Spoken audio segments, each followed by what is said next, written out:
bienvenidos a la 10ª jornada de Derecho Tributario organizada por el Instituto de Derecho Tributario del Colegio Público de la Abogacía. Ya están casi todos ingresados, los que están hasta ahora,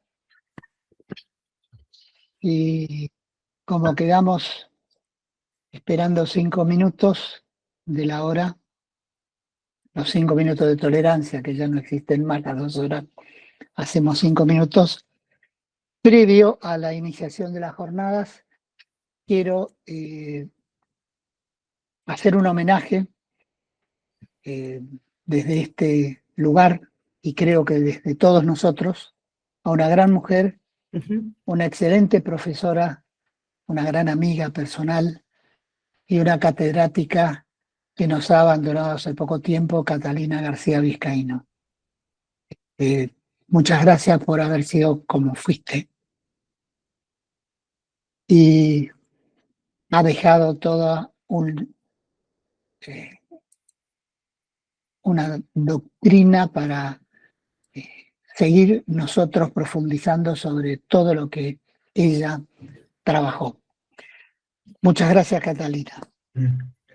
Siempre, en todas las veces que la pudimos invitar y que pudo venir, asistió personalmente a las jornadas. Las 4 primeras jornadas asistió personalmente y participó activamente.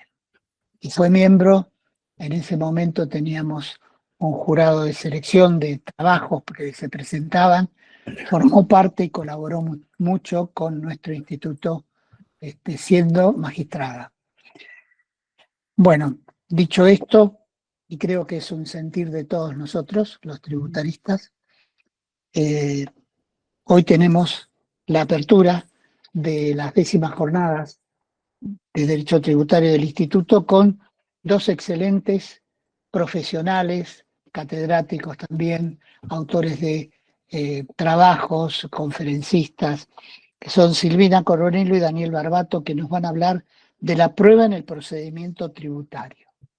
Un tema fundamental, porque sin prueba no podemos defendernos de nada. Así que los dejo con ellos, y bueno, luego esto termina, yo les aviso, unos 10 minutos antes para que vayan cerrando y después continuamos con el segundo panel. Gracias. Bueno. Hola, ¿qué tal? Buenas tardes a todos, a todas. Bueno, bienvenidos a estas 10ª jornadas de Derecho Tributario del Colegio de la Abogacía de la Capital Federal. Muchas gracias al doctor Haddad y al Instituto de Derecho Tributario en general, en el que trabajamos todo el año y desde hace varios meses estamos preparando esta jornada, eligiendo temas que pueden resultar de interés para la matrícula. Con el doctor Daniel Barbato vamos a hablar de la prueba en el procedimiento tributario, tal vez focalizándonos un poco en lo que es el procedimiento tributario nacional, pero también haciendo alguna referencia a la prueba en las distintas administraciones tributarias locales, y también alguna referencia a los intercambios de información con otras administraciones tributarias de otros países. Con lo cual, como decía el doctor Haddad recién, el tema de la prueba, bueno, lo sabemos, es básico en cualquier proceso, en cualquier caso, además de los específicamente tributarios. Si no podemos probar como abogados, como abogadas, sabemos que las alegaciones pueden ser muy lindas, pero si no las podemos acreditar, casi que no tenemos caso. En materia tributaria, el objetivo es probar la verdad jurídica objetiva, y bueno, vamos a ver los distintos tipos de prueba que se pueden acompañar. Previo a esto, cuando hablamos de prueba, sí o sí tenemos que referirnos a un derecho constitucional que está detrás de esta posibilidad del contribuyente de ofrecer y producir prueba, que es el derecho de defensa y debido proceso, unido al derecho a la tutela judicial efectiva. Ustedes saben que estos derechos están en el artículo 18 de la Constitución Nacional, expresamente el derecho de defensa y debido proceso, y el derecho a la tutela judicial efectiva surge del juego armónico de este artículo más el artículo 43, más la constitucionalización del Pacto de San José de Costa Rica, que lo establece expresamente en su artículo 8. ¿Qué significa o cuál es el alcance de este derecho de defensa y debido proceso en materia tributaria? En primer lugar, la posibilidad que tiene el contribuyente de conocer las actuaciones administrativas. El derecho a ser oído, el derecho a ser escuchado, del que hablaba Gordillo, y el derecho a ofrecer y producir la prueba. ¿Y por qué lo digo como seguidito? Porque vienen entrelazados. Para poder ofrecer prueba que sea relevante, que sea conducente a la defensa del contribuyente, el contribuyente tiene que conocer las actuaciones administrativas. Y esto que parece tan obvio, nunca lo fue en materia tributaria. Muchas veces los contribuyentes encuentran obstáculos en el acceso a la información de de las actuaciones que se corresponden con las inspecciones, las verificaciones y demás. Y esto en algún punto se ha agravado a partir de la digitalización de los procedimientos. No sé, digamos, es bastante casuístico porque no todas las agencias de ARCA se manejan igual, ni todas las administraciones tributarias se manejan igual, con lo cual tenemos que ir viendo en cada caso particular cómo nos dan vista de las actuaciones, pero pasa que en algunos casos nos dicen, bueno, traiga un pendrive que le cargamos toda la información. En otros casos nos imprimen parte de las actuaciones y nos dan vista solamente de esas actuaciones impresas sin tener acceso a la totalidad del expediente. Y conectado con este tema de la posibilidad de conocer las actuaciones, está el tema de la transparencia, después vamos a profundizar un poquito en este tema, pero fundamentalmente la posibilidad que tiene el contribuyente a partir de conocer esas actuaciones para ofrecer los distintos medios de prueba con los cuales pueda acreditar la realización de determinados hechos digamos, determinadas cuestiones que quizás el fisco le está cuestionando, que está poniendo en duda, ¿sí? Hay casos en que el fisco pone en duda la veracidad de las operaciones, hay casos en los cuales, por distintas presunciones que no siempre son legales, el fisco dice, no tiene capacidad operativa y por lo tanto no está pudiendo realizar determinada actividad. Tengo un caso que recién en el amparo pudimos saber por qué le habían dado de baja, inhabilitado la quit a un contribuyente, Y una de las cosas que señaló la fiscalización, de lo cual, repito, nos enteramos recién luego de interponer un amparo, fue que cuando fue a llevarle un requerimiento, el señor había llegado en una motito, y que entonces por eso no tenía capacidad económico-financiera para tener el emprendimiento que tenía. Con lo cual, bueno, de esto quizás si el contribuyente se hubiera enterado antes, hubiera tenido la posibilidad de defenderse. Le paso la palabra a Daniel para contar cuáles son los tipos de prueba que se pueden ofrecer.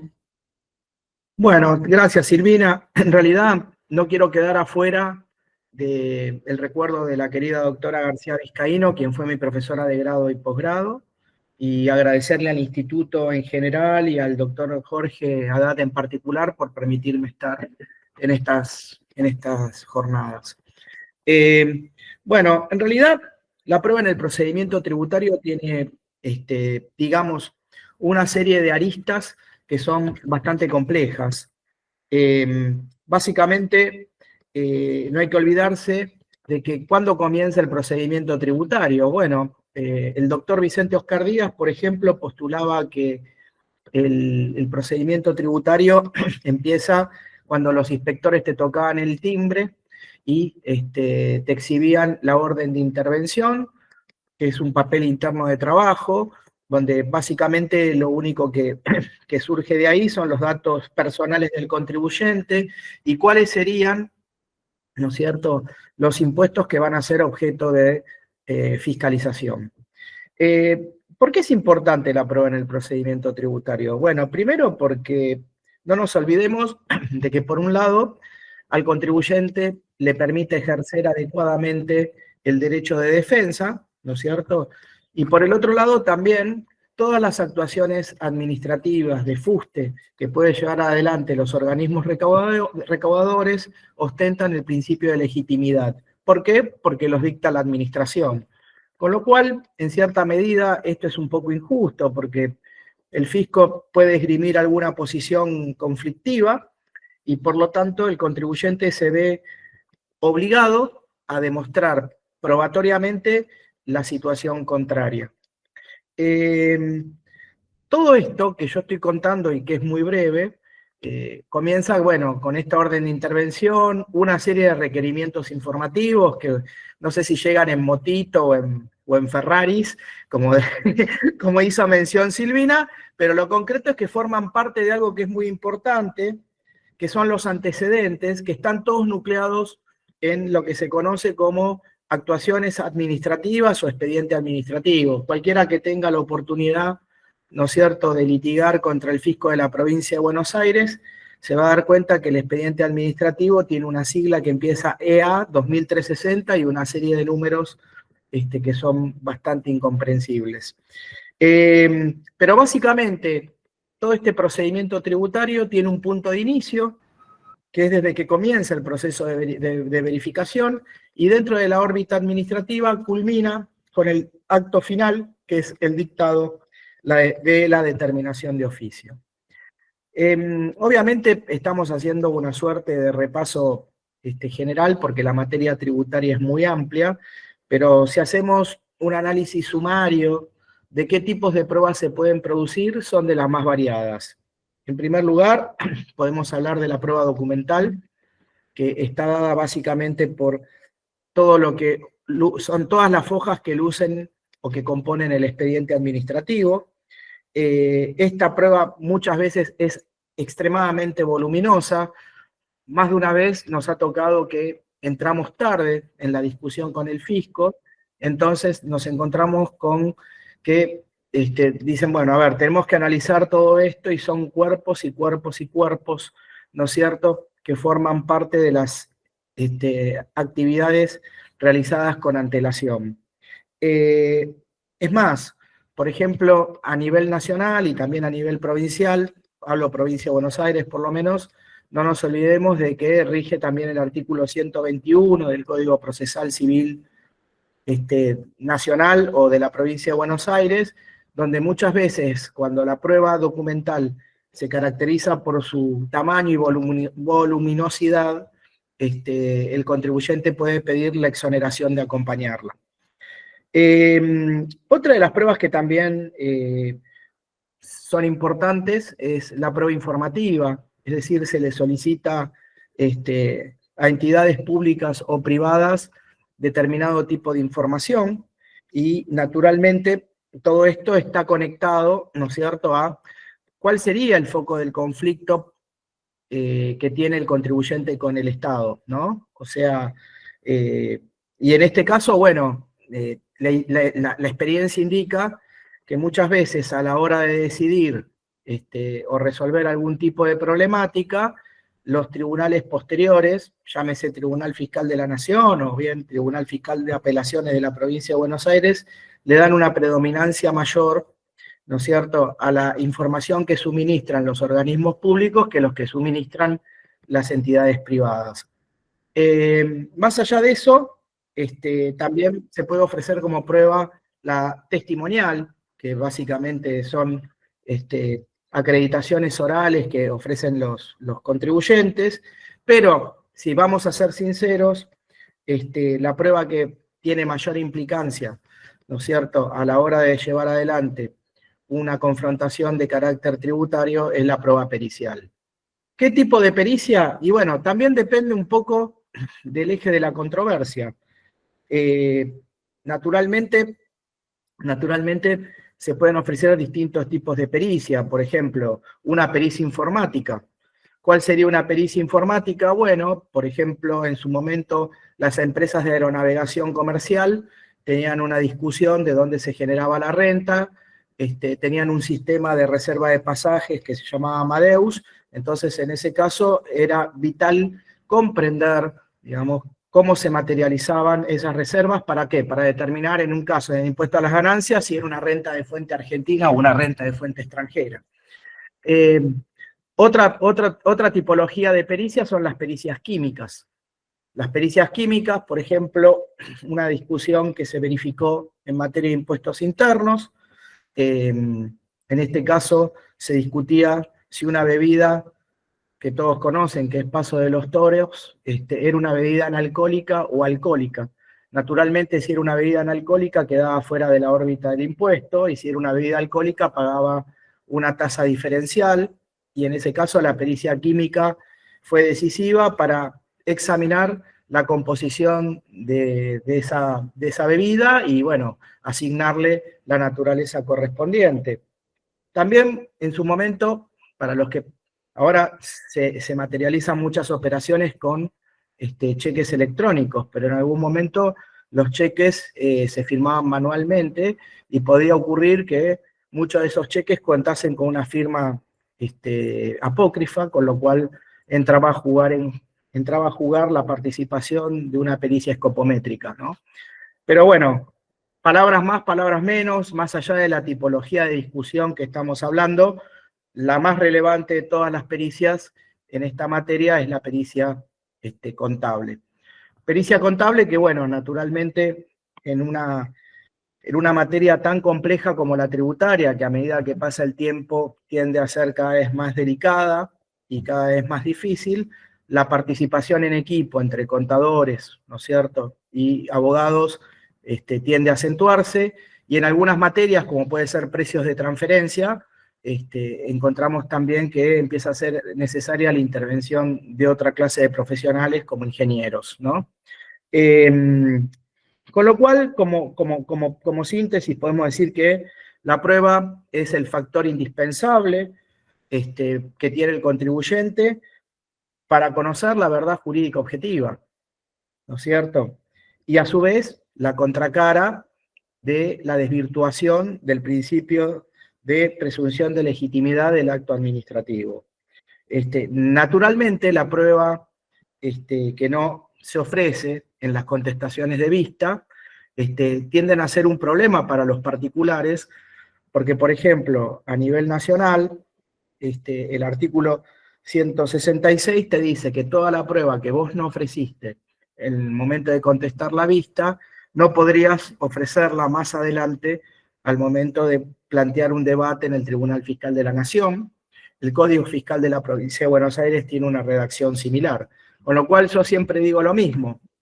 Puede ser una buena estrategia ser avaro desde el punto de vista conceptual, es decir, me puedo guardar argumentos porque en cierta medida, como defensor de un particular, puedo esconder, entre comillas, determinados tipos de fundamentos, pero de lo que no puedo ser avaro y tengo que ser absolutamente generoso es materia probatoria, porque toda la prueba que no ofrezco en esta instancia, llámese contestación de vista, dentro del procedimiento de determinación de oficio, no la podré ofrecer más adelante, con lo cual el contribuyente está en una situación de debilidad. Que sí, bueno, enseñanza sustancial para todos los que estamos en esta materia, a la hora de ejercitar el derecho de defensa en los procedimientos administrativos, resulta sustancial y significativo todo el ofrecimiento de prueba, que bueno, en algún momento lo vamos a ver más adelante.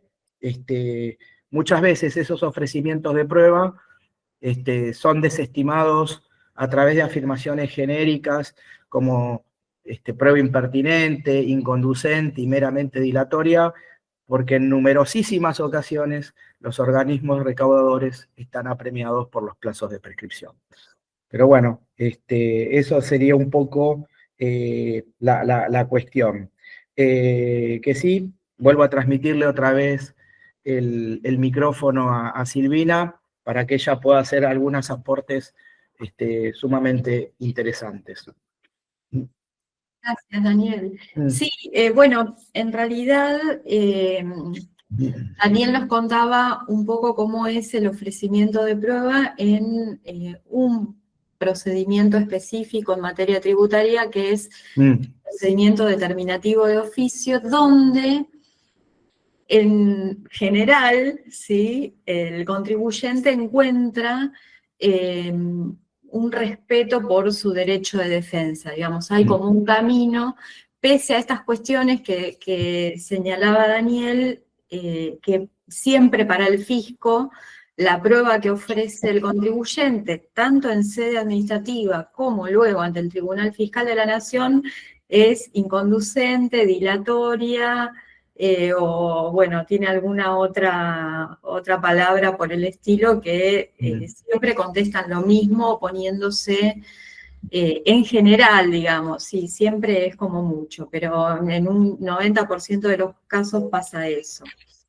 Ahora, como decíamos antes, en materia tributaria tenemos otros procedimientos que se salen de la estructura y que muchas veces son simplemente vías de hecho o cuestiones que se las conoce como sistémicas, son cosas que resuelven los sistemas, vaya uno a saber cómo, y esto lo digo en serio, aunque me esté riendo, vaya uno a saber cómo porque en general el contribuyente no sabe cómo, aparece perfilado con una categoría de riesgo en CIPER o aparece incluido en la base APOC, y esto le trae graves consecuencias porque se incrementan los porcentajes de retenciones, si necesita regularizar en planes de pago, en general tiene o acotadas o impedidas las cantidades de cuotas a las que puede acceder, y otro tipo de sanciones impropias que vienen de la mano de estas vías de hecho. Entonces, aquí también un gran tema es el tema de la prueba. Primero porque, de vuelta, volviendo a lo que hablábamos hace un ratito, en muchos casos el contribuyente se entera que está en la base APOC, no sabe por qué está en la base APOC. La base APOC es la base de contribuyentes que el fisco considera que son apócrifos, que emiten facturas apócrifas o que realizan operaciones falsas. Y de ahí se siguen, además de todas estas cuestiones, el tema de la inhabilitación de la QUIT, el tema de la limitación para emitir facturas A, digamos, hay un montón de consecuencias y el contribuyente en estos casos se entera cuando esto ocurre. Es decir, no hay ningún aviso anterior que al contribuyente le permita explicarle al fisco por qué tal cosa. En el caso que les ponía antes, que es verdad y que por eso se los transmito, bueno, ¿por qué llegó en una motito? O sea, dice, además de la motito, tenía una capacidad económico-financiera en los términos que habla el organismo para desarrollar su actividad económica.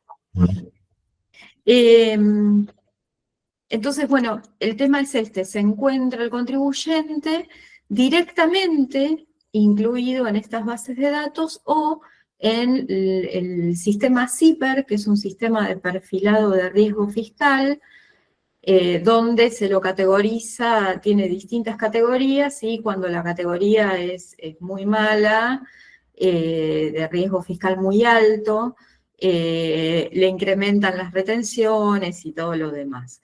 Para todo esto, lo realiza, como decía antes, el propio sistema, recolectando distintos parámetros que el contribuyente se entera de cuáles son los parámetros esos que se recolectaron recién cuando le contestan la queja, digamos, la disconformidad.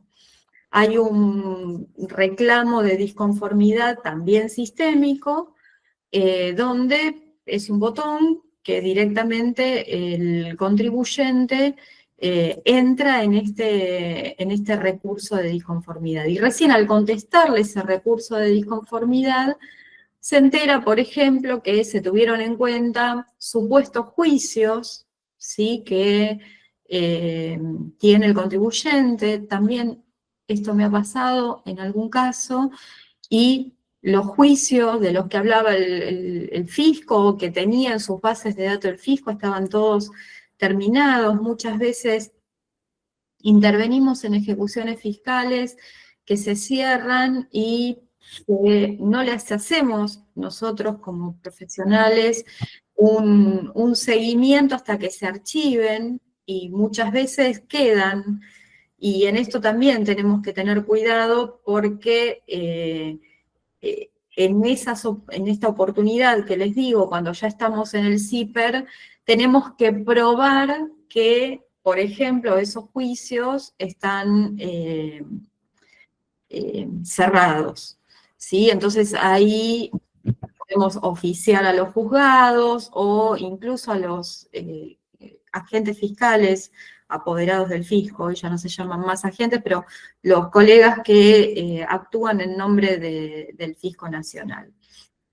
Con lo cual, ¿a qué voy con todo esto? Que cuando el fisco utiliza, por el momento, no inteligencia artificial, pero sí tecnologías de la información y de la comunicación, aplicaciones informáticas, sistemas, los cuales casi automáticamente realizan estos perfilados o realizan estas categorizaciones, es muy difícil para el contribuyente acceder a esas causales y probar en consecuencia, o sea, desplegar una actividad probatoria que le permita revertir ese perfilado, esa categorización o lo que fuera.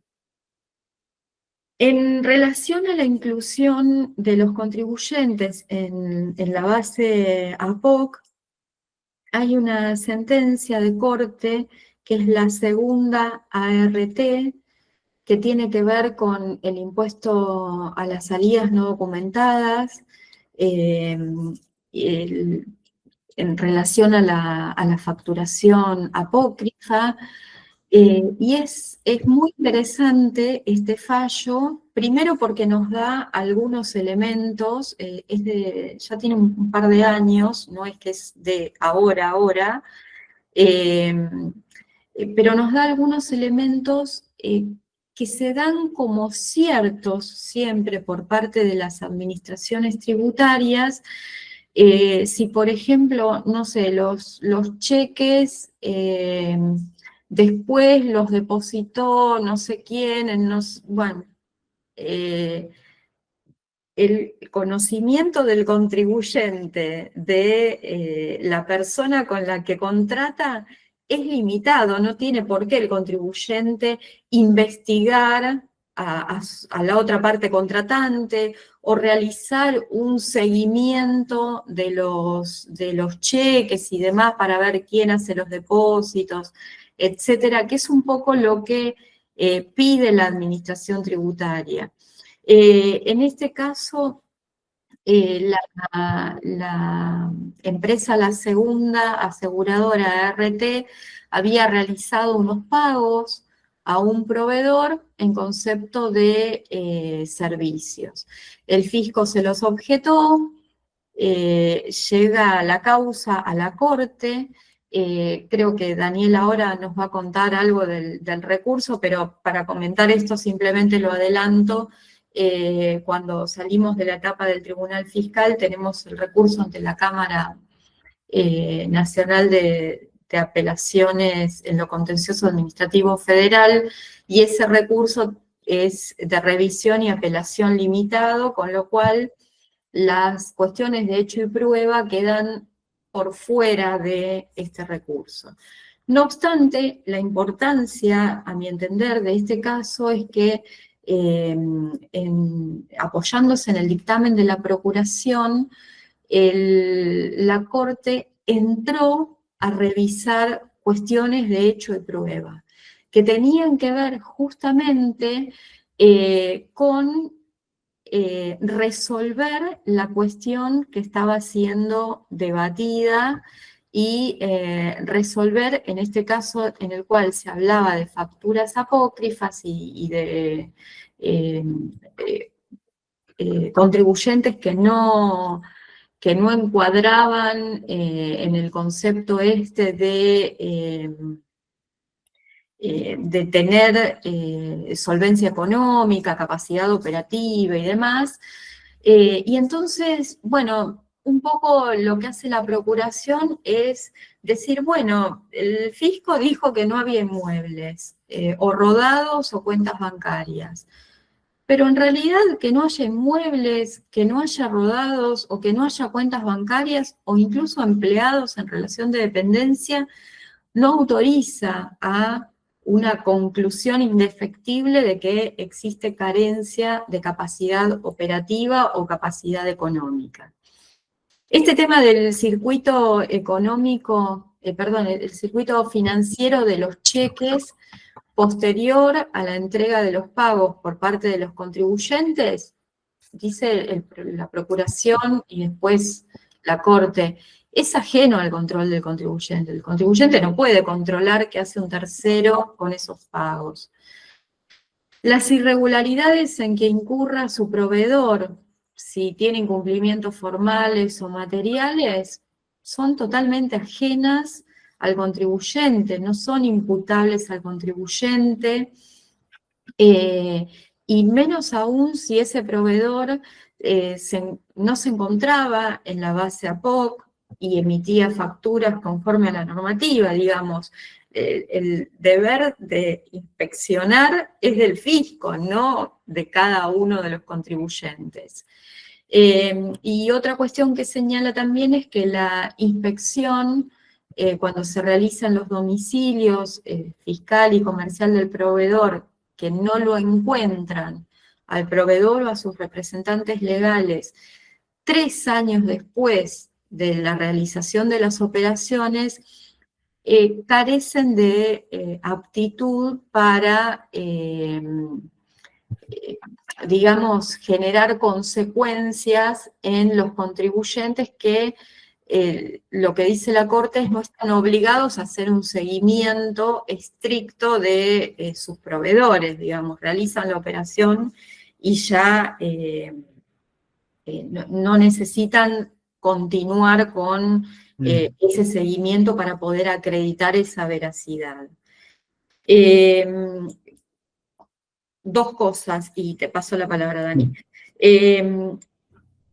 venimos hablando bastante y ahora en relación a la implementación de inteligencia artificial por parte de las administraciones tributarias y ya desde hace un tiempo en este cambio de rol entre la administración y el contribuyente, más de cooperación a través del compliance y distintas normas de cumplimiento, venimos hablando de transparencia. Y en estos casos que mencionábamos, que reitero, no son IA, sino simplemente tecnología, no existe transparencia de parte de la administración tributaria para con el contribuyente, con lo cual el contribuyente se encuentra limitado a la prueba que puede ofrecer. Y otra cosa que hay que tener en cuenta es el tema relacionado con algo que hablamos al principio, el tema de la digitalización de los procedimientos y la digitalización de la vida en general, que hacen que muchas de las pruebas que ofrecemos tengamos que ir adaptándolas a ofrecerlo digamos, con algún soporte informático. Por el momento hay guías, no en materia tributaria, sino en guías en derecho en general, para el aporte de pruebas, ya sea de correos electrónicos, de mensajes de WhatsApp, de la prueba que surge de las redes sociales.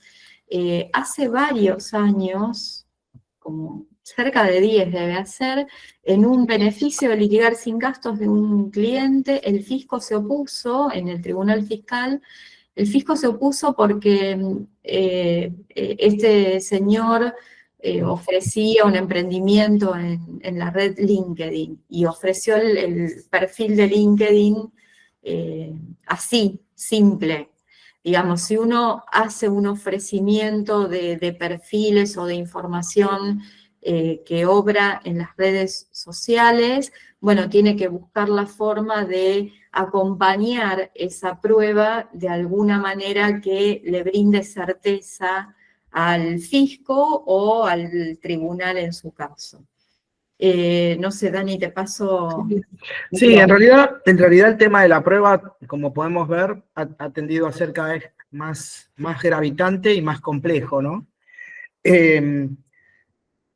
Bueno, el fallo que comenta, o que acaba de comentar Silvina, es muy interesante, porque bueno, la Corte por lo general no emite consideraciones fácticas, pero lo concreto es que en materia de facturas apócrifas, la situación tiende a agravarse. ¿Por qué tiende a agravarse? Primero, pues bueno, coincido con la reflexión en el sentido de que el fisco no tiene que suplir las facultades de información que tiene el Estado. El Estado, en ese sentido, tiene mayores atribuciones que la que tenemos cada uno de los contribuyentes y además tiene un cúmulo de informativos de mayor relieve del que podemos tener nosotros. Y aparte es curioso porque muchas veces la inclusión de la base APOC se realizó con posterioridad al hecho económico que es objeto de confrontación.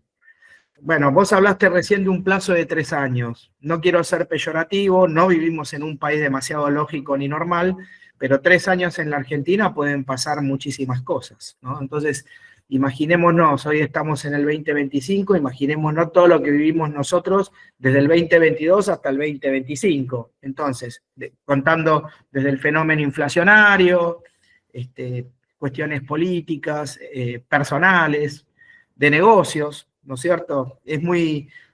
¿Cuánta gente conocemos que, como dice el latiguillo, pasa de ser canillita a campeón y campeón a canillita, ¿no? Entonces, en ese tipo de situaciones, cuando el fisco exige información, naturalmente se tiene que tener en cuenta el momento de la realización económica de la misma. Por el otro lado, también hay que ser extremadamente cuidadosos, porque en esta materia de facturas apócrifas es vox populi, ¿no es cierto?, que la determinación de oficio, cuando los montos superan la condición objetiva de punibilidad, el fisco lleva adelante denuncias penales tributarias. Acá tenemos un pequeño problema. El problema que tenemos es que muchas veces el fisco, apremiado por los plazos de prescripción, desestima, mediante argumentos ligeros como la improcedencia, la inconducencia o la dilación, pruebas que son vitales. Y bueno, total, ¿qué problema hay? El contribuyente puede plantear una nulidad en la instancia posterior, llámese Tribunal Fiscal, o llámese de la Nación, o Tribunal Fiscal de la Provincia de Buenos Aires, y se produce la prueba que no pudo realizarse en sede administrativa. Pero lo concreto es que esa determinación de oficio, sin la posibilidad de contar con un aval probatorio suficiente, es básicamente el principal documento en que se apoya la AFIP para llevar adelante una denuncia penal tributaria. Con lo cual, esta es una opinión personal, la jurisprudencia de la Corte, en el sentido de que no se pone en jaque el derecho de defensa del contribuyente en la medida que existe una instancia de revisión ulterior, naturalmente está fuera de contexto, porque cuando la Corte dictó esos fallos, no teníamos un régimen penal tributario como los conocemos hoy en día. Un poco ya lo mencioné con relación al tema de la prueba en el Tribunal Fiscal. Es decisiva, la prueba es decisiva. En líneas generales, el Tribunal Fiscal siempre ha sido consecuente con los pedidos de producción de la prueba que realicen los contribuyentes. ¿Para qué? Para evitar, por un lado, la nulidad de las actuaciones anteriores en sede administrativa, porque cuando no te ofrecen o no te permiten producir la prueba, uno de los argumentos previos que plantean los particulares es la excepción de nulidad, bajo la condición de que si fuera rechazado se apliquen costas por su orden. Entonces, ¿qué hace el fisco? ¿Qué hacen los tribunales? Rechazan esa solicitud, pero a cambio te dejan producir la prueba que no pudiste llevar adelante en sede administrativa. En Cámara la situación es radicalmente distinta. Cámara es un tribunal donde se revisan cuestiones conceptuales, salvo que haya un error muy grosero en materia probatoria. Yo les diría que en todos los años que yo tengo de experiencia profesional, muy pocas veces vi que la Cámara le ordene al Tribunal Fiscal producir nuevos medios de prueba, y ni hablar de la Corte. Por eso me parece que la cita que hizo Silvina es harto relevante. No es común que, digamos, los tribunales superiores se aboquen a tratar estas temáticas, que son temáticas que no son, como las que acabamos de comentar, no están relacionadas tanto con el derecho, sino que son cuestiones de hecho y prueba. Entonces, en este caso es muy importante que en realidad el tribunal instructor en materia probatoria claramente a nivel nacional es el Tribunal Fiscal, ¿no es cierto? Y a nivel bonaerense sería el Tribunal Fiscal de la Provincia de Buenos Aires. Quiero hacer una aclaración también. En este momento, ya sé, Silvina, que hizo mención a la tutela judicial efectiva, pero hoy el Tribunal Fiscal tiene algunas vocalías vacantes, no muchas, de la Nación, pero el Tribunal Fiscal de la Provincia de Buenos Aires tiene 9 vocales, de los cuales solamente hay 2. O sea, hay 7 vocalías vacantes. Con lo cual, lo más probable es que cuando vos interpongas un recurso de apelación y a la hora de discutir la tributación bonaerense, ya sabés que seguramente vas a tener un delay de 10 años. Vuelvo sobre el mismo tema. 10 años es muchísimo tiempo, ¿no es cierto? No solamente para la vida de una persona, sino también para la vida de una corporación o de una sociedad, ¿no es cierto? Después, otro tema que también me parece interesante es cómo juega, y acá quiero sintetizar muchísimo también, ¿no? No nos olvidemos que en materia tributaria, tanto a nivel nacional, principalmente, pero a nivel provincial, los fiscos tienen la atribución de seguir y llevar adelante denuncias penales tributarias. ¿Cómo juega entonces el proceso penal, ¿no es cierto?, dentro del ámbito de los procesos tributarios? Naturalmente, los dos persiguen finalidades distintas. ¿Por qué? Porque la norma penal tributaria lo que va a perseguir, básicamente, son cuestiones donde se pone en peligro, ¿no es cierto?, la recaudación, y donde el contribuyente actúa con una intención deliberada de perjudicarlo. Pero en el Tribunal Fiscal y también en el Tribunal tanto de la Nación como de la Provincia de Buenos Aires, lo que se discute son cuestiones técnicas. No se discute esa cuestión. No se discute si hay dolo o no hay dolo en el accionar del contribuyente. Bueno, esto generalmente, básicamente, o generalmente lo que se analizan son cuestiones diferentes. En uno es el encuadre tributario de una operación económica, y en el área penal tributaria lo que se analiza es el dominio del hecho, digamos, ¿no? Es decir, si dentro de ese dominio de hecho, la persona, llámese física o jurídica, lleva adelante acciones que lo que tiende es a eludir, burlar, ¿no es cierto?, la carga tributaria que le corresponde. En este caso, lo que podemos mencionar, y simplemente con esto, yo quiero, dado que estoy mirando el reloj y no nos queda tanto tiempo, pero lo que yo quiero mencionar es que justamente la ley penal tributaria en su momento estableció lo que se llama el paralelismo de vías. ¿Qué significa esto? Significa que tenemos dos tipos de procesos. En uno se analiza la cuestión penal y en otro se analiza la cuestión tributaria. ¿Y cuál fue la intención de este paralelismo de vías? Bueno, cuando se creó en su momento el régimen penal tributario, del debate parlamentario, la intención que tenía era que tanto el Tribunal Fiscal en su momento tenía que esperar la resolución del fuero penal económico o de los fueros federales, ¿para qué? Para evitar lo que se conoce como un escándalo jurídico. Con lo cual, ¿qué era lo que terminaba pasando? La prueba que se producía en el proceso penal, digamos que tenía una entidad muy relevante a la hora de llevar adelante un reclamo tributario en sí mismo. En este caso, si se quiere, o dicho de otra manera, la sentencia penal tributaria tiene un impacto prejudicial con relación a las decisiones del Tribunal Fiscal. Esto ya lo dijo el Tribunal Fiscal en distintas causas, que llamó una Almeida, Apartur, Texon, Prosper. Pero bueno, recientemente la Corte ratifica, ¿no es cierto?, en un fallo que se llama Courel, este criterio. Courel es reciente, es del 1 de julio del 2025, donde en este caso el señor Courel lo que hizo fue adquirir derechos y acciones litigiosas de otro contribuyente que tenía un juicio de expropiación en la provincia de Tucumán.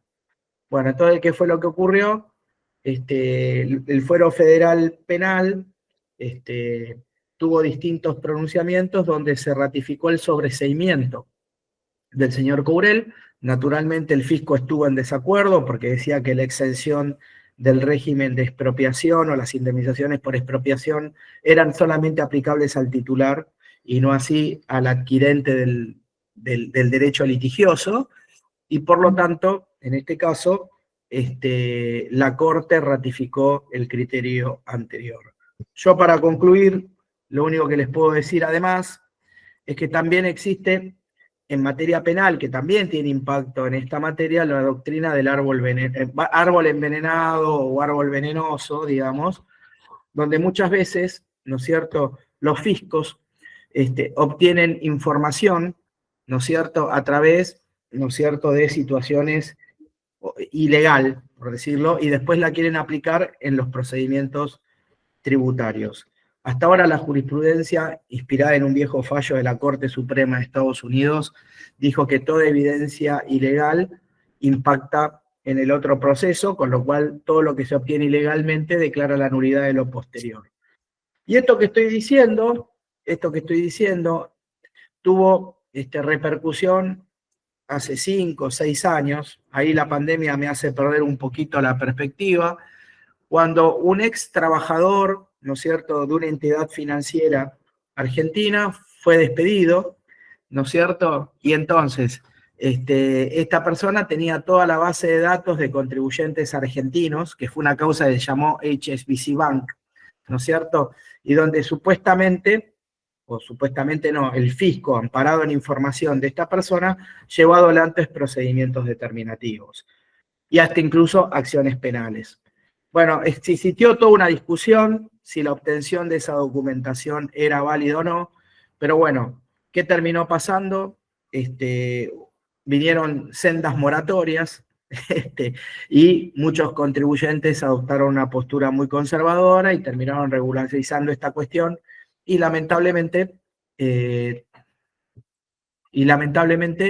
nos quedamos sin la oportunidad de contar con una decisión judicial que aborde en forma drástica por parte de o una Cámara de Casación Penal o bien por la Corte Suprema de Justicia. Que sí, de mi parte, Silvina, te vuelvo a pasar el micrófono. Vos empezaste, vos terminás, no tengo ningún problema. Bueno, gracias, gracias. Bueno, en relación a lo que comentaba Daniel recién de la teoría del fruto del árbol envenenado, justo hace un rato leí un fallo del Tribunal Fiscal en el cual se llama Pizzería Chapal, S.A., y es una causa en la cual se habló de la cadena de custodia de las pruebas. Me parece que es interesante, es algo nuevo, por eso no lo incorporamos, pero simplemente lo menciono para tener en cuenta. Digo dos cositas nada más, porque los paneles que siguen se van a referir a el desarrollo de actividades con impacto internacional, ya sea desde el exterior o hacia el exterior, el tema de los nómadas digitales y demás. Y entonces en este punto hay que tener en cuenta algo que nombramos al principio de este panel, que son los distintos acuerdos de intercambio de información que tiene nuestro país y en virtud de los cuales se realizan precisamente intercambios de información entre fiscos, en los cuales en general el contribuyente no tiene ningún tipo de participación, y también es una cuestión que en algún caso puede llegar a vulnerar su derecho de defensa de no saber exactamente cuál es la información que los distintos fiscos están intercambiando. Así que bueno, nada más, les agradezco a todos y a todas la atención. Al contrario, muchas gracias a ustedes dos. Excelente exposición sobre un tema que siempre es de actualidad y conflictivo. A continuación, pasamos a otro tema interesante también, que lo estará a cargo de Marcelo Martínez Alberte y Guillermo Hert, dos especialistas en derecho tributario. Marcelo aparte es contador y son profesores universitarios, dan conferencias, forman parte del instituto y bueno, es un gusto tenerlos nuevamente. Marcelo, impuestos sobre los ingresos brutos de los residentes del exterior. Temazo. Adelante los dos. ¿Qué tal? Buenas tardes a todos. Mi agradecimiento para el Colegio de Abogados y especialmente el Instituto de Derecho Tributario, que me da la posibilidad de tener estos momentos para exponer con ustedes. También me quiero adherir al homenaje a la doctora García Vizcaíno. En realidad, una excelente profesional, tiene un manejo de lo que era la legislación, la doctrina, la jurisprudencia, que en realidad era totalmente sorprendente. Cuando uno la escuchaba, no tenía más que hacer que prestar mucha atención, porque en realidad era asombroso el manejo que tenía de todas estas cosas. Así que mi homenaje, y bueno, y lamentamos mucho que nos haya más que nada partido desde el punto de vista físico, pero siempre la vamos a recordar. Ahora les voy a compartir un PowerPoint que justo con Guillermo, no sé si Guillermo querés aclarar algo o hacer alguna aclaración, si no, arranco compartiendo el PowerPoint. No, más que nada, bueno, primero, buenas tardes a todos. Quería también compartir unas palabras en honor a la doctora Catalina García Vizcaíno, que bueno, solamente tengo palabras de agradecimiento para ella. Yo participé de su cátedra mientras fue titular en la UBA, y la verdad que aparte su vasto conocimiento en la materia tributaria, también era una persona muy generosa desde el punto de vista académico, y bueno, era una persona que siempre de consulta al momento de escribir un artículo o analizar algún tema, que realmente era sorprendente cómo podía, inclusive temas novedosos, ¿no? Digamos, por ahí del aspecto tradicional, o más bien vinculado con el derecho tributario sustantivo, sino por ahí algunas cuestiones que eran novedosas, como la que estamos tratando justamente en esta jornada, y cómo ella las podía interpretar y de alguna manera bajar a tierra y aplicarlas digamos, a nuestra vida cotidiana. Así que desde ya siempre el mayor de los recuerdos y mi agradecimiento para ella, y bueno, va a quedar, va a persistir siempre entre nosotros a través de nuestro recuerdo y nuestro reconocimiento, ¿no? Bueno, bárbaro. Estoy tratando de ver si puedo empezar a compartir, que tengo un problema acá con compartir la pantalla. Voy a ver qué es lo que está pasando. Qué macana, che. Probé, pero se ve que tengo un problema para poder compartir el PowerPoint. A ver. Si ponés compartir pantalla, ¿qué te dice, Marcelo? No, digo toda la pantalla, pero no me deja compartir, qué sé yo, no sé. ¿Vos lo tenés ahí, Guille? Tengo, pero tenía una... A ver, voy a buscar la última versión. Para ver si lo puedo compartir, a ver. Díganme ustedes si lo ven. ¿Lo ven? ¿Lo ven? ¿Lo están viendo o no? No se ve. A ver. Qué macana, che. No lo puedo compartir. A ver.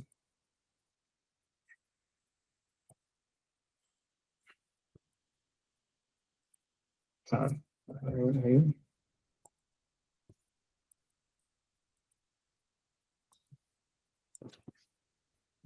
Bueno, no lo voy a poder compartir.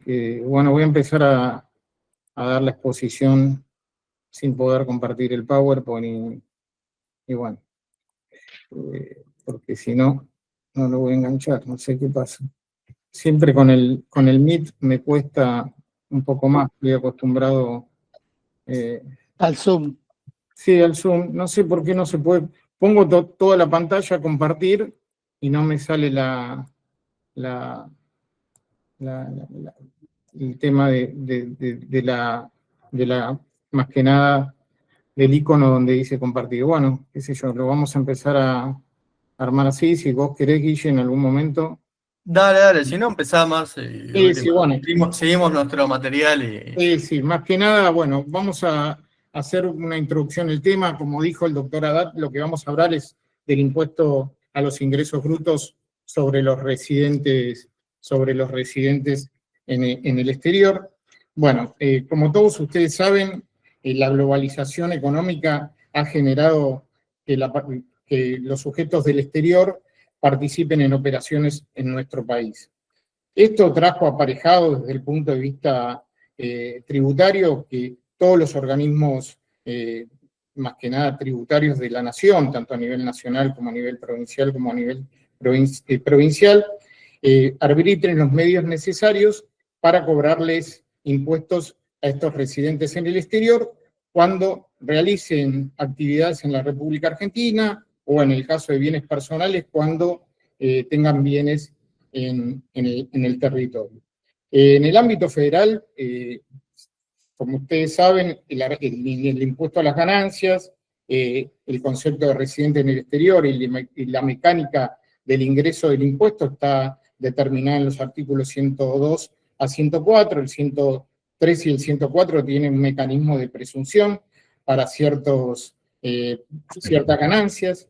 Después tenemos en el ámbito de los bienes personales, que en realidad se pagan por los bienes situados en la Argentina.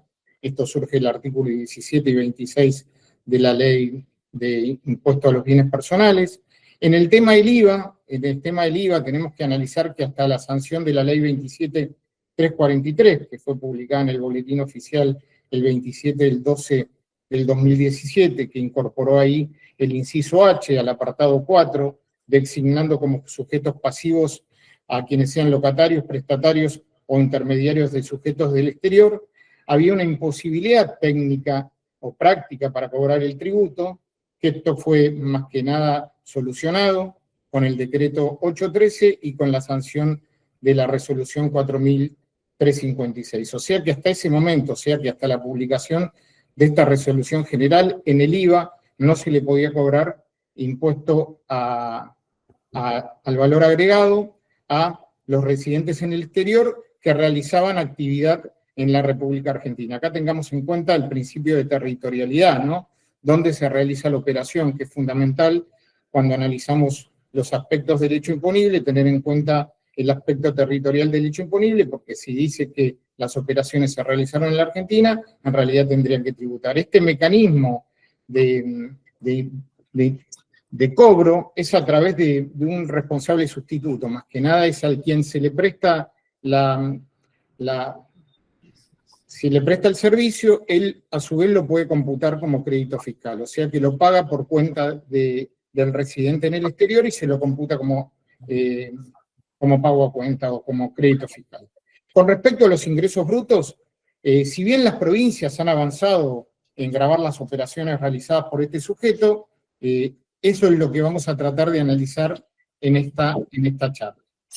El marco legal de las potestades tributarias de las provincias, nosotros sabemos que están determinados en la Constitución Nacional, en el artículo 121, en el 126, en el 75, inciso 2, en las constituciones provinciales, la ley de coparticipación federal, el artículo 9 es muy importante, y hay que tener en cuenta que por la ley de coparticipación federal de impuestos no se puede cobrar impuesto a los ingresos brutos al transporte internacional de empresas del exterior, con lo cual el país tenga suscrito o suscriba acuerdos o convenios para evitar la doble imposición en esa materia, y de los cuales surja una condición de reciprocidad, en sentido de que si en realidad el Estado, el otro Estado tiene el mismo criterio con respecto a la gravabilidad que tenemos nosotros, no se podría hablar. Por eso se llama a condición de reciprocidad. Se aplica donde está constituida la empresa. Bueno, como todos sabemos, vamos a introducirnos en el impuesto a los ingresos brutos, porque de eso estamos hablando. Entonces, podemos decir, sin analizar en profundidad, ¿no? Porque la idea no es analizar el impuesto a los ingresos brutos, sino analizar la gravabilidad del impuesto a los ingresos brutos de residentes en el exterior. Tenemos que tener en cuenta que la actividad habitual a título oneroso, todo tipo de actividades está gravada con impuesto a los ingresos brutos, y dentro de la jurisdicción, en este caso, las 24 jurisdicciones que tenemos en la República Argentina, que las pueden gravar con ingresos brutos. Se prescinde acá de la nacionalidad o la residencia del sujeto, la base imponible son los ingresos brutos. Hay un elemento fundamental en toda esta cuestión, que es el sustento territorial, que es tener algún tipo de actividad o algún gasto realizado en la jurisdicción o en la provincia a los fines de poder gravar con impuesto a los ingresos brutos. Tenemos que tener en claro que es la principal fuente de ingresos que tienen los estados provinciales, con la coparticipación federal de impuestos, y ahora entramos a analizar el concepto de sujeto no residente. El concepto de sujeto no residente no está establecido específicamente en todas las legislaciones provinciales, sino están establecidos en las disposiciones contempladas en la Ley de Impuesto a las Ganancias. Y lo que dice la Ley de Impuesto a las Ganancias dice que el sujeto no residente es la persona jurídica o humana que no cumpla con los criterios de residencias establecidos en la Ley de Impuesto a las Ganancias. Y acá hay otro problema también para la gravabilidad de este tipo de residentes, que este tipo de residentes tienen una imposibilidad material de inscribirse ante los fiscos. ¿Por qué? Porque tanto a nivel nacional como tanto a nivel provincial, para poder inscribirme tengo que tener una CUIT. Y en realidad la CUIT, si yo no soy residente en el exterior, no me la va a dar ni la FIP, y por consiguiente ningún organismo provincial me va a inscribir si yo no tengo la CUIT. Solamente la pueden realizar mediante la designación de algún responsable sustituto, que es el que ingresaría el impuesto por el otro, ¿no? En este caso, en el carácter de impuesto sustituto, está muy esta figura está bastante reconocida en el impuesto a los bienes personales, no tanto en el impuesto a los ingresos brutos. Bueno, ¿cuáles son los antecedentes que hay con respecto a la gravabilidad de residentes en el exterior?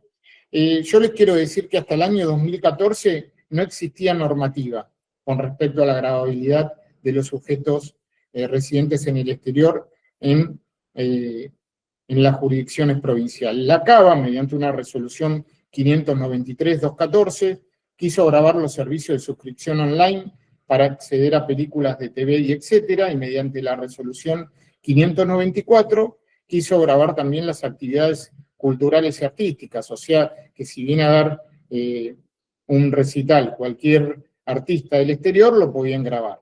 Si bien su aplicación fue a partir del 1 del 2014, las mismas fueron suspendidas a principios del 2015. O sea que en la CABA, como vamos a ver, esto quedó derogado y después se sancionó otras cuestiones que vamos a ver seguidamente. Buenos Aires, mediante una ley, mediante la ley 14653, incorporó la gravabilidad con respecto a los recitales, espectáculos realizados por personas no residentes en el exterior, y modificó el Código Fiscal, incorporando la figura de responsable sustituto a los fines de gravar dichas actividades. Córdoba, a través del decreto 1225, que después vamos a hablar un poquito sobre la gravabilidad, que lo va a exponer Guillermo, se crea un régimen especial de retención con carácter de pago único y definitivo. Acá podemos ver que algunas provincias tienen régimen de retención y otras tienen lo que se llama responsable sustituto.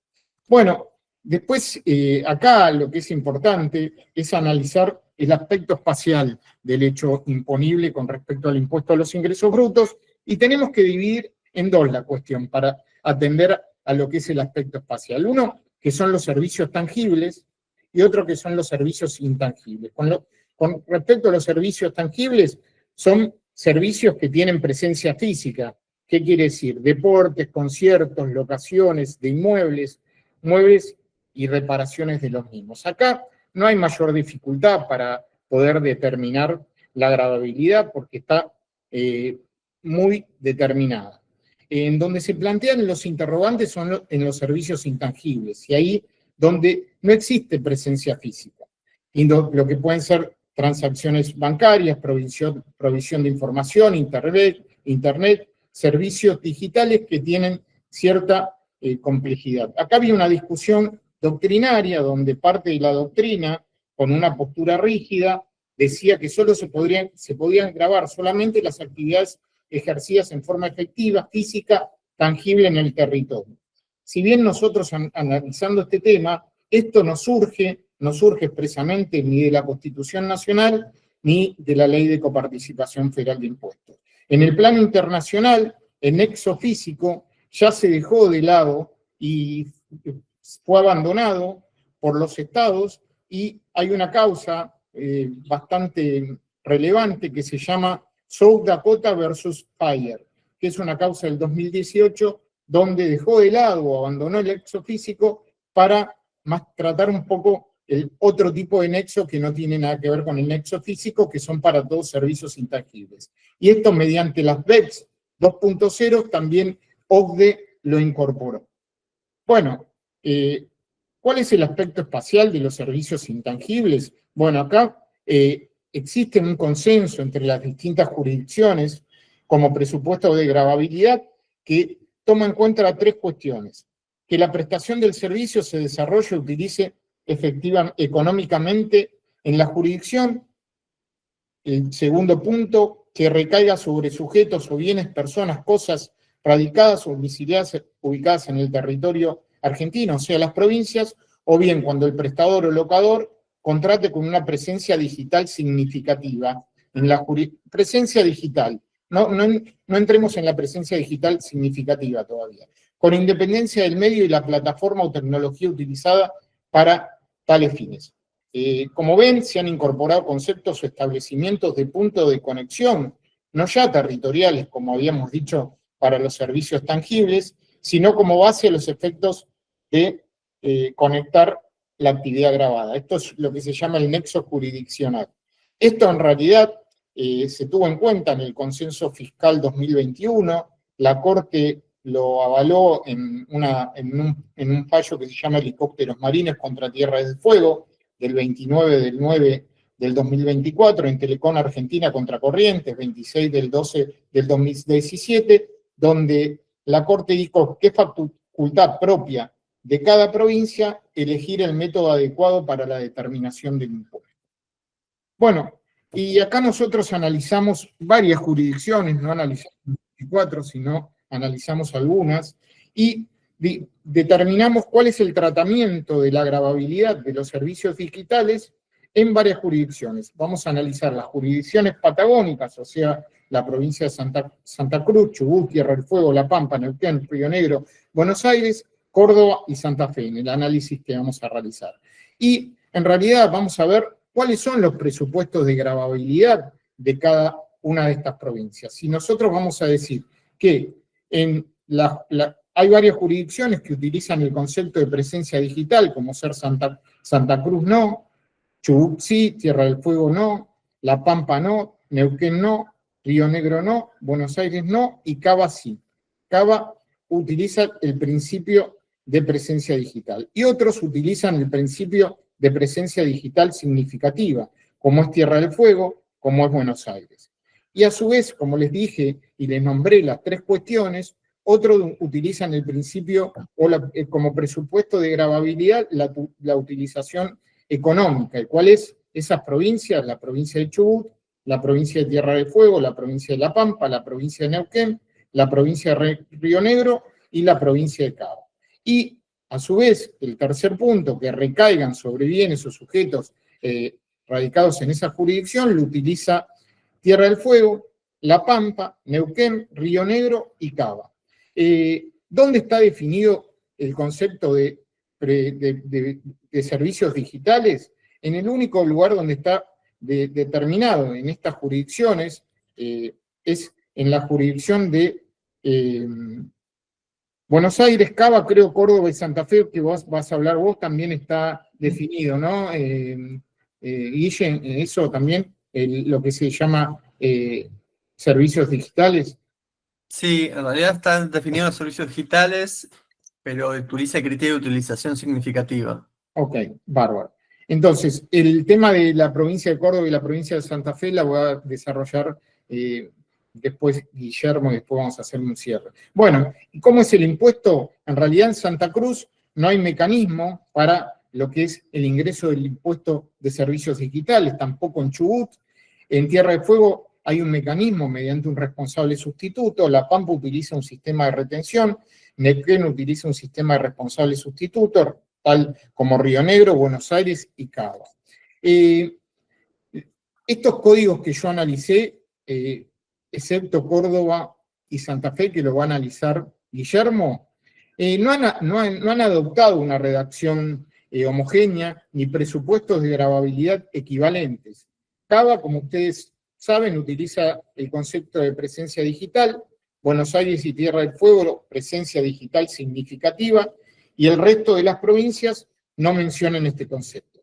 Buenos Aires no hace mención como presupuesto de gravabilidad a la utilización económica, ni que recaigan sobre sujetos, bienes o personas o cosas radicadas o domiciliadas en el territorio, y el resto de las provincias sí. La Cava y Buenos Aires incorpora definiciones de servicios digitales en sus códigos fiscales y el resto no lo hace.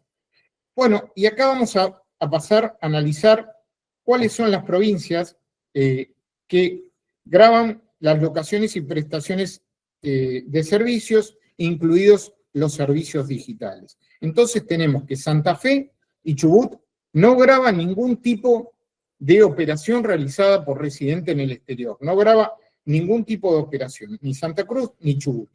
Tierra del Fuego sí graba tanto los servicios digitales como otras locaciones o prestaciones. Cuando hablamos de otras locaciones o prestaciones, no nos olvidemos que el alquiler de un inmueble de propiedad de un residente en el exterior, el alquiler de cualquier bien mueble de un residente en el exterior, la prestación de un servicio profesional realizada por un residente en el exterior, más que nada la realización de cualquier tipo de espectáculo artístico, deportivo, también estará ahí agravado. O sea que Santa Cruz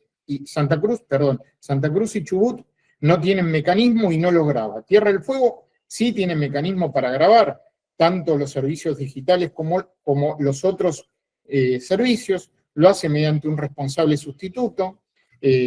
Los servicios digitales están determinados en una resolución, que es la 306 del 2023, y el mecanismo de ingreso para los otros servicios no está determinado. La Pampa sí tiene un mecanismo, tanto para los servicios digitales como para los servicios de locaciones o cualquier otro servicio, lo hace mediante un sistema de retención en la fuente. La normativa es la resolución 1419. Neuquén también tiene un procedimiento para los dos, lo hace mediante una normativa que es la 001 de la Dirección Provincial de Rentas del 2022. Río Negro también lo hace mediante una resolución que es la 808. Buenos Aires lo hace mediante la resolución 9 de 2021. Y Cava, que es un tema que tenemos que tener en cuenta, no tiene mecanismo de ingreso de lo que son locaciones y prestaciones de servicios. El único mecanismo de ingreso lo tiene a través de la resolución 312 del 2019 para las prestaciones digitales. Esto, más que nada, le hicimos referencia a las autoridades más que nada, del gobierno de la Ciudad Autónoma de Buenos Aires, y nos dijeron que era un tema que no estaba contemplado y que posiblemente en las próximas sanciones de los códigos fiscales lo iban a tratar de incorporar.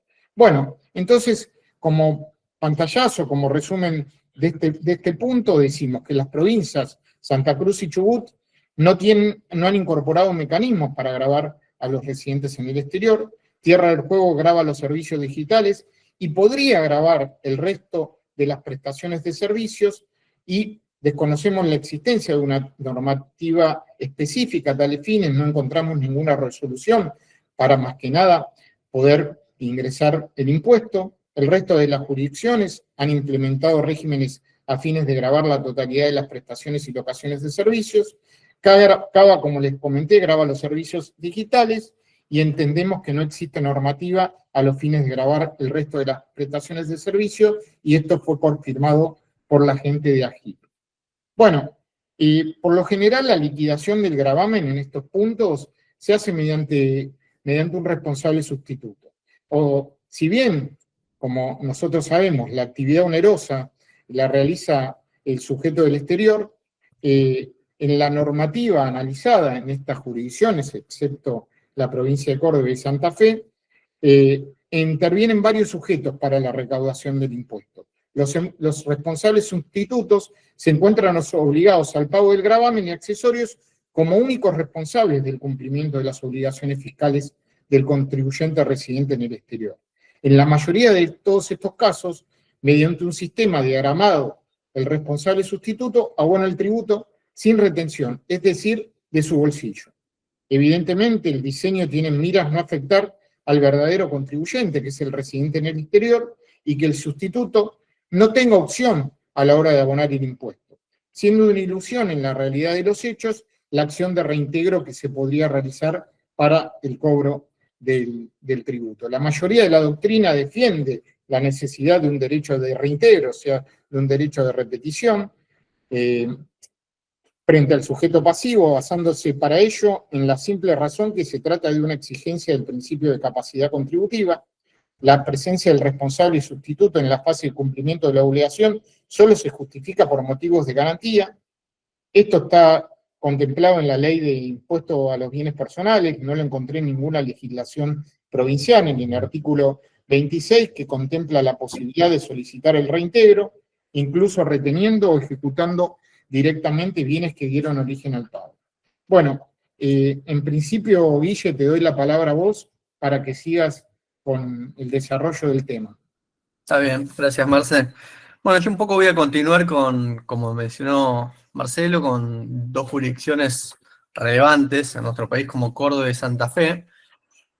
En este sentido coincido con él, digamos que no hay una normativa uniforme que regule de alguna manera cuáles son los criterios que se adoptan al momento de grabar en materia de ingresos brutos por servicios prestados del exterior, lo cual sería bueno como para de alguna manera armonizar, por lo menos interjurisdiccionalmente, cuáles son los criterios, más que nada para un sentido de una seguridad jurídica, ¿no? Pero bueno, en definitiva, todas las provincias han adoptado un criterio que es más bien sencillo para ellos, que es recaudar respecto de los que serían los prestatarios, que en definitiva serían los consumidores finales de estos servicios prestados desde el exterior. Imaginemos, ¿no? Digamos, algún servicio de streaming como Netflix, Spotify o demás, que, como bien dijo Marcelo, estas empresas, por la digitalización predominante en los servicios que prestan, o sea, estamos hablando ya en un contexto de economía digital, donde, como también dijo Marcelo, ya lo que es el criterio de fuente quedó un poco difuso, y lo que es el aspecto espacial del hecho imponible también. Antes el criterio tradicional era la existencia de algún establecimiento permanente por parte de estas empresas, que bueno, de alguna manera facilitaban a los estados poder gravar este tipo de impuestos, cosa que hoy por hoy no existe, ¿no? O sea, las empresas que por lo menos tecnológicas que prestan este tipo de servicios ya no necesitan establecerse en un estado puntual para poder prestar sus servicios, y por eso, digamos, se generan todos estos problemas y todas estas búsquedas por parte de los estados de poder grabar, por lo menos de alguna manera, estas manifestaciones de riquezas, que no es un problema, digamos, que sea particularmente ni de nuestro país, ni de las provincias, donde efectivamente hay una prestación de estos servicios y evidentemente hay una rentabilidad por parte de estas empresas tecnológicas, sino es un problema que trascienda a nuestra nación y de hecho se debate en el seno de la OCDE, y se ha tratado, digamos, muy profundamente a través de los pilares 1 y 2 del proyecto BEPS, donde de alguna manera lo que se debatió en el seno de la OCDE fue ver de qué manera de las empresas tecnológicas que no necesariamente tienen un establecimiento permanente en los estados podían tributar y, digamos, de alguna manera ser contribuyentes en estos estados, ¿no? Justamente por la crisis existente del aspecto espacial del hecho imponible. El hecho imponible tradicionalmente, como lo habremos estudiado todos, es una manifestación económica de riqueza que, digamos, para que se pueda configurar la obligación tributaria de esa manifestación de riqueza, el legislador decide definir y establecer una obligación tributaria sobre la misma, se tienen que dar los 4 aspectos: aspecto espacial, aspecto territorial, aspecto objetivo y aspecto subjetivo.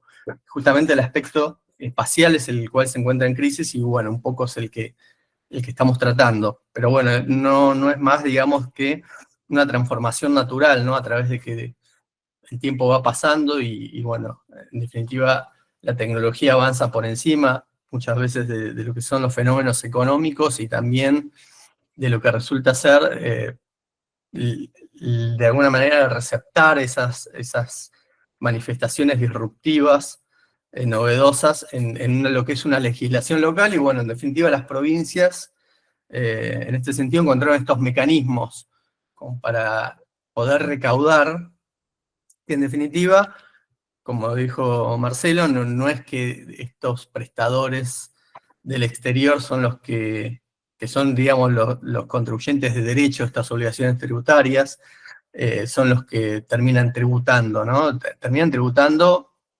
nosotros, en definitiva, aquellos que decidimos suscribirnos a algún servicio de streaming o algún servicio prestado del exterior, que lo terminamos pagando a través de, mayormente o naturalmente, que ahora un poco lo explicó Marcelo y un poco lo vamos a ver también a través de estas jurisdicciones, a través del resumen de la tarjeta de crédito, por ejemplo.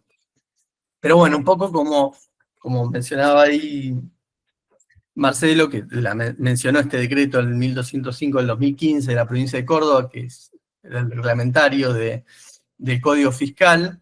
Ahí por primera vez se introduce este concepto de presencia digital significativa en el artículo 112 bis, que si bien la reglamentación no lo definió, o sea, no definió los parámetros objetivos, por eso nos tenemos que remitir a otra norma, que es la resolución 4 del 2019, de la Administración Tributaria de Córdoba, donde ahí sí define qué se entendería por presencia digital significativa, que habla de más de 50 usuarios que existan en la provincia que utilicen este tipo de servicios, ¿no? Y habla, digamos, de una oferta local dirigida y, bueno, tal vez en algunos casos la presencia de algún proveedor local que también facilite la prestación de ese servicio.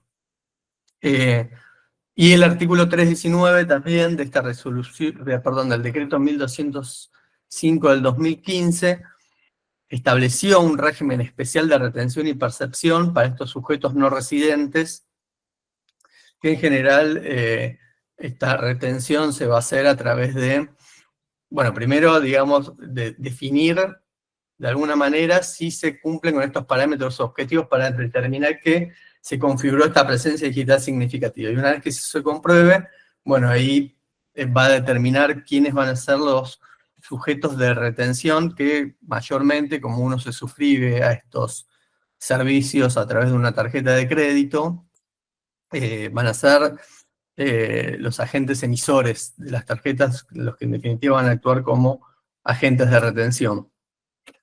Pero bueno, para ir desgranando un poquito lo que se entiende como presencia digital significativa en la provincia de Córdoba, que, para hacer una salvedad, muchos de estos criterios objetivos que estamos analizando, que estamos tratando en esta charla, vienen un poco, digamos, o tienen origen en el fallo que también citó Marcelo, South Dakota versus Wayfair, que, bueno, si bien en ese caso se analizó más bien una cuestión no eran tantos servicios digitales, sino era por la prestación de comercio electrónico, era e-commerce en ese sentido.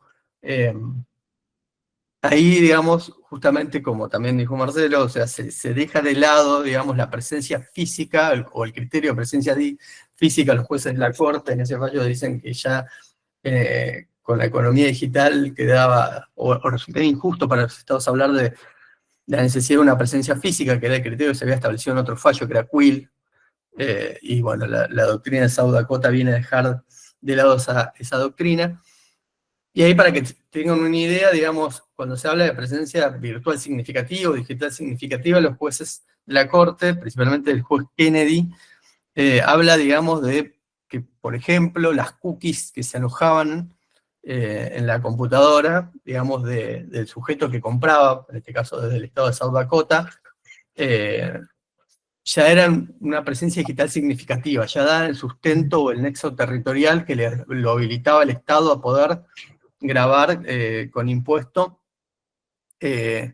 bueno, en este caso a Wayfair. Y bueno, y esto viene de la mano, digamos, de cómo se fueron estableciendo estos criterios objetivos también por parte de las jurisdicciones locales para entender cuándo se configuraría esta presencia digital significativa. Que bueno, por ejemplo, Córdoba habla de la utilización de teléfonos móviles, cuando la característica identificada por el código del teléfono móvil o de la SIM corresponde a la provincia de Córdoba. Esto quiere decir, por ejemplo, si yo decido ver Netflix, por ejemplo, desde mi celular, bueno, ahí se va a detectar, digamos, a qué línea, digamos, corresponde ese teléfono, ese dispositivo móvil, mediante el cual se está reproduciendo algún contenido audiovisual de esta plataforma. Después habla de, digamos, también servicios recibidos mediante otros dispositivos y habla de la IP, ¿no? O sea, yo me conecto desde la provincia de Córdoba y se va a detectar una IP que va a estar vinculada con la provincia de Córdoba. Después también habla de la dirección de facturación del cliente. O sea, eso, por ejemplo, si yo resido, digamos, en la provincia de Córdoba y tengo una tarjeta de crédito y la factura, digamos, o la liquidación de la tarjeta me viene a un domicilio de Córdoba, es otro indicativo de presencia digital significativa. Y también la cuenta bancaria utilizada, ¿no? Donde tenga radicada la cuenta bancaria. Todos estos indicadores van a dar, de alguna manera, alguna presunción o configuración de esta presencia digital significativa en la provincia de Córdoba. Lo cual eso no quiere decir que haya algunas cuestiones, o sea, o retos o desafíos que todavía tienen que superar la provincia de Córdoba y en general todas las provincias, justamente, digamos, a la hora de determinar quién va a ser el prestatario, ¿no? Quién va a ser este responsable sustituto, como decía Marcelo, de obligación tributaria, que en definitiva somos nosotros los consumidores de estos servicios, ¿no? Porque, digamos, va a tener que verificar, y generalmente muchas veces tampoco lo hace de manera tan lineal la provincia, si configura esta presencia digital significativa. Principalmente, digamos, desde el momento de demostrar si existe, evidentemente, el nexo territorial, ¿no? Yo tranquilamente hoy, por ejemplo, digamos, en el caso de los IP, yo puedo utilizar un VPN, digamos, que es una forma de simular o ubicar mi IP en otro lugar, donde, en definitiva, la cuestión, digamos, de establecer un nexo territorial por el IP quedaría un poquito ahí floja. Y después, respecto de la facturación o la SIM del teléfono móvil o la tarjeta, tranquilamente puedo residir en Córdoba y tener una cuenta bancaria en otro lugar, una tarjeta emitida en otra jurisdicción. De hecho, puedo pagar estos servicios con alguna tarjeta del exterior, con lo cual tampoco, digamos, podrían recaudar en ese sentido el impuesto.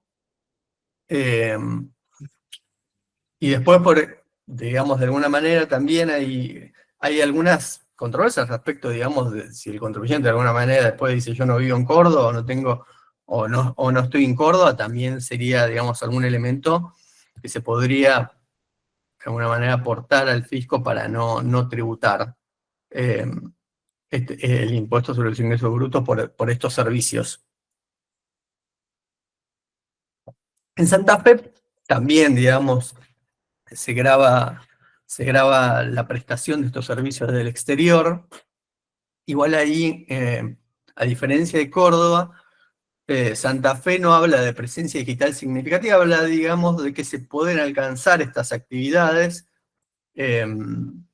prestadas desde el exterior, si se prestan de forma habitual o esporádica, con lo cual es todavía más complejo porque también desnaturaliza un poco la naturaleza del hecho imponible de impuestos sobre los ingresos brutos, porque necesariamente para que se configure la obligación tributaria, tiene que haber habitualidad, no puede ser, digamos, que solamente por una prestación esporádica ya está alcanzado por el impuesto. Y ahí habla del otro criterio de atribución, que es la utilización económica, ¿no? Ya no habla de presencia digital significativa, habla de una utilización económica en la provincia de Santa Fe, cuando se utilicen o consuman en la provincia de Santa Fe. Establece a los responsables sustitutos, que van a ser, en este caso, los prestatarios, que en definitiva van a ser los usuarios de estos servicios que estén radicados en la provincia de Santa Fe. Y digamos, también establece otro criterio de atribución para pagar el impuesto sobre los ingresos brutos cuando los mismos sean pagados por intermedio de entidades financieras en el país o cualquier entidad que facilite los pagos o administre pagos. O sea, pueden ser billeteras virtuales, inclusive. Ahora vamos a ver también que hay una normativa específica que regula, digamos, quiénes van a ser los agentes de recaudación por parte de estas actividades prestadas al exterior y utilizadas económicamente en la provincia de Santa Fe, que no necesariamente van a ser entidades financieras, o sea, no necesariamente si lo pago con la tarjeta de crédito en definitiva me van a retener un concepto por ingresos brutos, sino que también si yo de alguna manera pago el servicio a través de otra plataforma, también voy a estar alcanzado por el régimen. Y es bueno aclararlo porque, por ejemplo, hay algunos servicios de streaming que uno se puede suscribir y pagarlo a través, por ejemplo, de Mercado Pago, que no necesariamente es un emisor de una tarjeta de crédito. Si bien ahora sí Mercado Pago tiene su tarjeta de crédito, en su momento uno se podía suscribir si se quería a Disney, y hasta ese momento era una fintech y tenía una billetera, con lo cual o sea, ya desde ese momento estaba alcanzado también por esta normativa de la provincia de Santa Fe, que es la Resolución General de la API, la Administración Provincial de Impuestos, la RG 30-2025, que es justamente la que establece este régimen de percepción. Y ahí establece también alícuotas, que es, por ejemplo, un 3% para los servicios de streaming, y un 4.5% para otros servicios prestados del exterior que tengan una utilización económica en la provincia de Santa Fe. También, digamos, al igual que Córdoba, Santa Fe tiene algunas flaquezas, algunos puntos débiles en su legislación. Tenemos desde el momento de la configuración de la obligación tributaria, o en realidad desde la configuración de la obligación para los agentes de retención y, bueno, en definitiva del pago para los sustitutos, que son los residentes en esas provincias. Primero, la crítica es que no tiene unos parámetros objetivos, como vimos, con respecto a la provincia de Córdoba, que sí establecía cuáles podrían ser los criterios para entender que hay una presencia digital significativa. La provincia de Santa Fe, como les mencioné, habla de una utilización económica de manera habitual o esporádica en la provincia. Y también tiene algunas flaquezas con respecto, digamos, a demostrar que efectivamente hubo una utilización económica en la provincia de Santa Fe. Justamente por ahí algunas limitaciones tecnológicas que puedan llegar a tener para poder demostrar, ¿no?, justamente la existencia de esta utilización económica. Sin embargo, lo más común es que, en definitiva, se llegue a alcanzar a gravar a los prestatarios con el impuesto sobre los ingresos brutos a través de algún nexo o sustento territorial en la provincia más nítido que bueno, le permita, en definitiva, instruir a los agentes de recaudación a retener o percibir, ¿no? Con esto quiero decir, por ejemplo, digamos, si el servicio es contratado de la provincia de Santa Fe con una tarjeta de crédito que fue emitida por una entidad financiera con sede en Santa Fe y el domicilio de la liquidación es en Santa Fe, y bueno, ahí no hay mayor duda, digamos, que lo van a tener que tributar. Pero bueno, si por ejemplo, como les mencioné en el ejemplo anterior, yo puedo suscribir el servicio con una tarjeta de crédito emitida en el exterior, y la provincia de Santa Fe ni la provincia de Córdoba, creo que ninguna provincia del país va a verificar, a ver desde dónde se conectó ese usuario, la IP, o no sé, el servicio móvil, tal, o dudo mucho que también verifique por si se conecta del celular. Si yo miro Netflix del celular, verifiquen a ver desde qué punto se conectó y cuál es la línea del celular. No, creo que, digamos, los disparadores más tradicionales para poder llegar, en definitiva, a retener, o para que, en definitiva, los responsables sustitutos terminen pagando el impuesto, lo va a definir el medio de pago, ¿no? Después, bueno, Marce, si querés, yo por mi parte ya estoy, vamos con los comentarios finales. No sé. Sí, vamos con los comentarios finales y bueno, podríamos decir que todas las jurisdicciones, con las limitaciones establecidas por las empresas de transporte internacional, como dijimos, tienen la potestad de gravar a los sujetos residentes en el exterior por las locaciones, prestaciones de servicios realizadas en la Argentina. Lo cual a todas las provincias tendrían que arbitrar los medios necesarios a los fines de no perder parte de esa recaudación. A su vez, entendemos que se podría analizar la posibilidad de un cobro del tributo mediante un régimen de retención en la fuente, como es en el caso de impuesto a las ganancias, que está contemplado, como les dije anteriormente, en el artículo 102 de la ley. Y en caso de la utilización de un responsable sustituto, sería conveniente analizar la posibilidad de implementar un derecho de regreso o un derecho de reintegro, como está también contemplado en el impuesto a los bienes personales, a los fines de poder cobrar directamente el impuesto que en realidad pagó el responsable sustituto por el beneficiario en el exterior. Y otra cuestión que me parece interesante analizar desde el punto de vista de la planificación fiscal, hoy estaríamos en una ventaja de realizar una actividad, como podría ser un recital de un artista del exterior, nos convendría más realizarla en la capital federal que realizarla en la provincia de Buenos Aires, porque en la provincia de Buenos Aires tendría que pagar impuestos en los ingresos brutos, y hasta el momento en la capital federal no lo tendría que realizar. Entonces, desde el punto de vista de la planificación fiscal, ahí tenemos un buen argumento para realizar las actividades artísticas o recitales en la capital federal. Eso es un punto que podríamos seguir analizando las 24 jurisdicciones, pero bueno, analizamos las jurisdicciones que nos parecieron más significativas o más relevantes, o las que tenían algún tema, como en el caso de Chubut, que no tiene contemplado, y Santa Cruz, que no tiene contemplado la gravabilidad del impuesto a los ingresos brutos. No sé, Guillermo, si querés. Sí, no, yo por ahí, digamos, sumándome a tus comentarios finales, yo por ahí desde un punto de vista, lo analicé desde un punto de vista más de prestaciones de servicios digitales, ¿no? Vos también estás mencionando alguna cuestión más vinculada a una presencia física, como puede ser como puede ser un recital, o por ahí, digamos, alguna cuestión de e-commerce, donde, digamos, puede haber.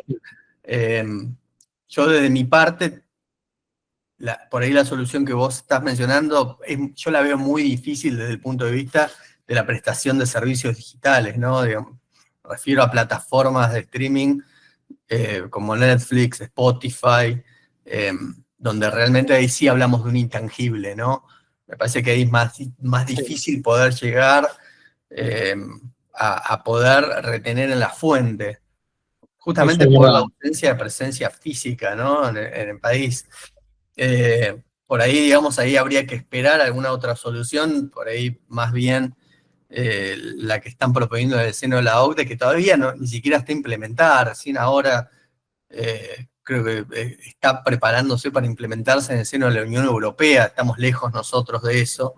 Sé que hay algunos otros países que sí han acordado con estas empresas de servicios digitales, ¿no? De algún pago por la prestación de servicios en un territorio, no es el caso de Argentina. Pero bueno, desde mi parte, por lo menos lo que yo analicé y expuse de la prestación de servicios digitales por medio de plataformas, y ahí la veo difícil, digamos, por ahí alguna retribución por parte al responsable sustituto, digamos, por el pago de ingresos brutos. Sí, es verdad lo que decís, es más complejo el mecanismo de percepción en todo lo que son servicios digitales, en eso tenés razón. Bueno, creo que estamos, ¿no, Guillermo? Bueno, sí. Yo les pido disculpas por no haber podido pasar el PowerPoint, pero lo vamos a dejar a disposición para que el que lo quiera solicitar. Jorge, no sé cómo podemos arbitrar los medios para que la gente que necesite el PowerPoint se lo podemos mandar. Sí, se lo entregamos a institutos y ellos lo distribuyen a los que estuvieron presentes acá, a los que tienen los inscriptos, como Dale. Normalmente lo hacen. Bárbaro, perfecto. ¿Qué se va a abrir a preguntas o...? Si hay preguntas, estoy viendo, por lo menos acá en el chat no veo ninguna pregunta que haya ni para ninguno de los dos temas planteados hoy, así que si no tenemos otra cuestión o nada para agregar, les agradezco a los cuatro, excelentes gracias a vos, Jorge. Las disertaciones, y bueno, seguimos mañana a las 14 con otros temas muy interesantes también, así que los esperamos mañana. Muchas gracias. Bueno, gracias. Mañana nos vemos. Chau, chau. Gracias, hasta mañana.